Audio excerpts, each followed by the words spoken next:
Daily Boni Online TV. Bado kuna changamoto kadhaa kwenye maeneo tunayosimamia, kwa kuwa takwimu za kitaifa zinaonyesha kuwa bado kuna wanafunzi wasiomudu stadi za kuandika, kusoma, kuhesabu kwa maana ya KK kuanzia darasa la kwanza hadi la 4. Na mbili, baadhi ya wanafunzi wanashindwa upimaji wa darasa la 4 na kidato cha pili. Ndugu maafisa elimu ya kata, kwenye eneo la taaluma ninasisitiza kila afisa elimu kata afanye yafuatayo: 1. Asimamie kikamilifu ufundishaji na ujifunzaji wa wanafunzi katika shule za msingi na sekondari, kwa kuwa imebainika kuwa baadhi ya maafisa elimu kata hawasimamii shule za sekondari. Aidha, mnakumbushwa kuwa ni wajibu wenu kutoa msaada wa kitaaluma kuwawezesha walimu kufundisha kwa ufanisi, na hili alieleza vizuri kabisa naibu katibu mkuu hapa wakati anazungumza.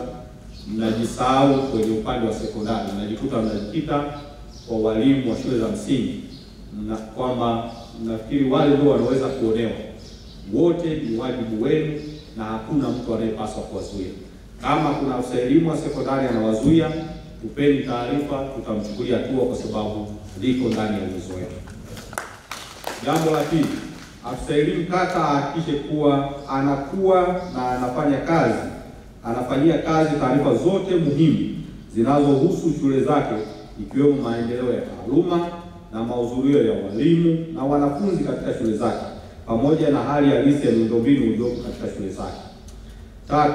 Kila afisa elimu kata afanye tathmini ya maendeleo ya taaluma kwenye kata yake ili kubaini changamoto zinazokwamisha utoaji wa elimu bora ndani ya kata husika na kuzitafutia ufumbuzi kwa kushirikisha jamii na viongozi wa kata husika. 4. Kila afisa elimu kata asimamie ufundishaji na ujifunzaji wa K3 na elimu ya awali kwenye eneo lake kikamilifu. Imebainika kuwa agizo la kuwatengea madarasa bora wanafunzi wa elimu ya awali na kuyafanya halijatekelezwa kikamilifu. 5.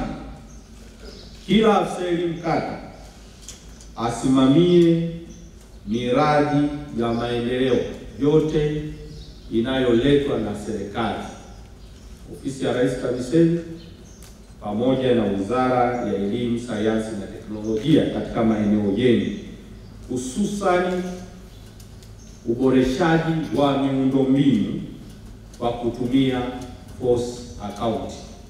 Nimeamua niseme hili kwa sababu katika moja ya ziara zangu ambazo nilikuwa nikizifanya kuzunguka maeneo mbalimbali nchini, sijaona role kubwa ya maafisa elimu kata.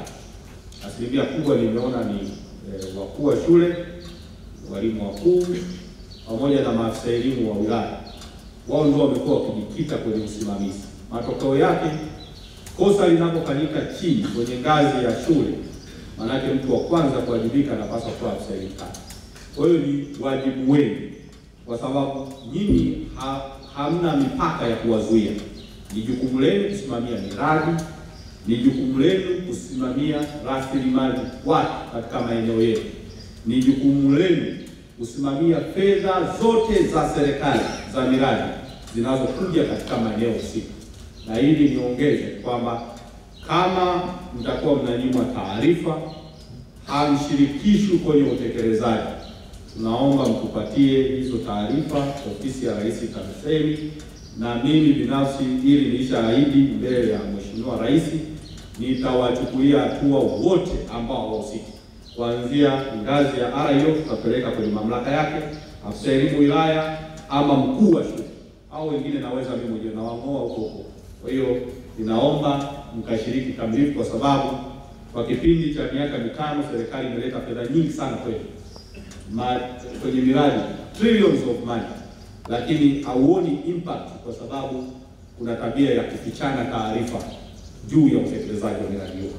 La 6 si kwa umuhimu mkubwa ambalo nimeliobserve hapa wakati unapigwa wimbo wa Afrika Mashariki, Niliona wengi mmekuwa mabubu hapo, wengine mlikuwa mnafuata biti tu hapo inawaacha.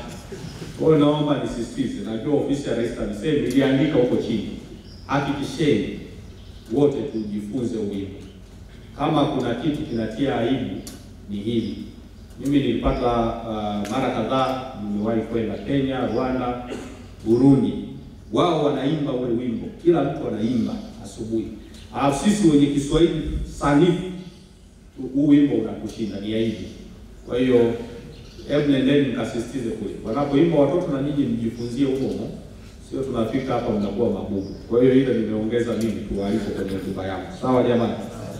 Ndugu maafisa elimu kata, kwenye eneo la ukusanyaji na usimamizi wa takwimu ninasisitiza yafuatayo yafanyike. Jambo la kwanza, kila afisa elimu kata ahakiki kikamilifu taarifa mbalimbali zinazoingizwa kwenye mifumo mbalimbali kama vile SIS, yani SIS, PREM na PREMS, ili kuepuka kuingiza taarifa ambazo sio sahihi. Katika kipindi hiki ambapo tunafanya sensa ya mwaka ya elimu, kila mmoja ahakikishe taarifa zinazoingizwa kwenye dodoso ni sahihi. Na hivi nalisema kwa sababu kuna watu wengi wamekuwa wakiingiza taarifa sio sahihi. Tunafahamu kuna shule idadi ya wanafunzi haiendani na zile ambazo zinatoka NECTA. Kwa hiyo kija tukigundua, manake wote tutawachukulia hatua kwa kuidanganya serikali. Kwa tusingependa kuona na nyinyi ambao ndio viongozi wakubwa na tunawategemea ili kosa mnalifanya. La pili, takwimu zinazokusanywa zitumike kufanya maamuzi mbalimbali ya kuboresha elimu. Ndugu maafisa elimu kata, kuhusu usimamizi wa fedha na miradi ya elimu, kila afisa elimu kata asimamie miradi na fedha zote za serikali ndani ya kata yake kwa shule zote za msingi na sekondari. Nimelieleza hapo awali.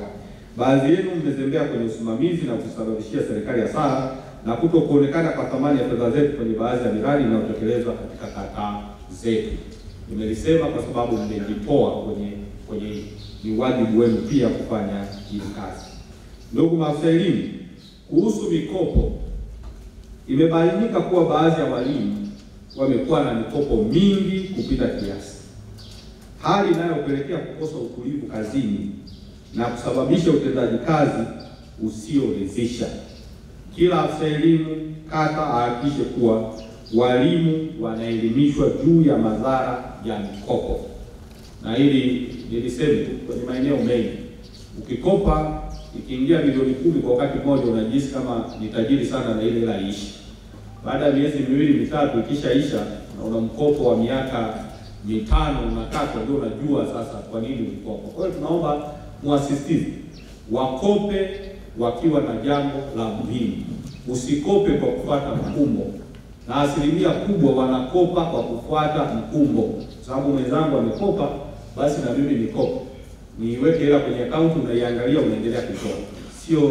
Sio jambo la msingi. Hakikisha unapokopa jua unachokwenda kukifanya. Na madhara yake ni kwamba sisi tunajua sisi tutaendelea kulipa mshahara wako, wataendelea kula taasisi nyingine za kifedha zilizokukopesha, lakini wewe ndio utakayeathirika. Lakini sisi hatuko tayari kuathiri elimu yetu kwa watoto ambao serikali imeamua kuwahudumia. Kwa hiyo hili ni moja ya jukumu letu, kuendelea kuelimisha walimu wote ambao mnawasimamia.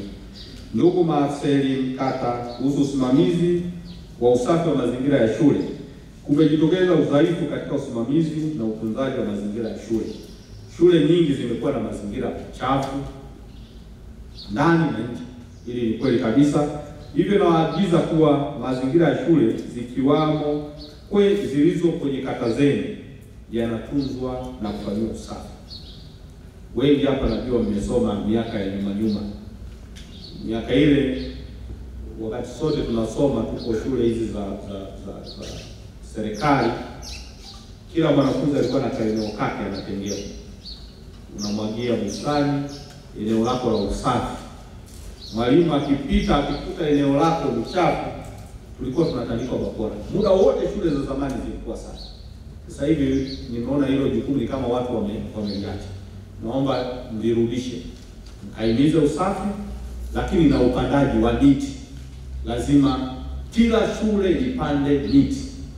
Miti ndio uhai jamani. Mtu asije akawadanganya.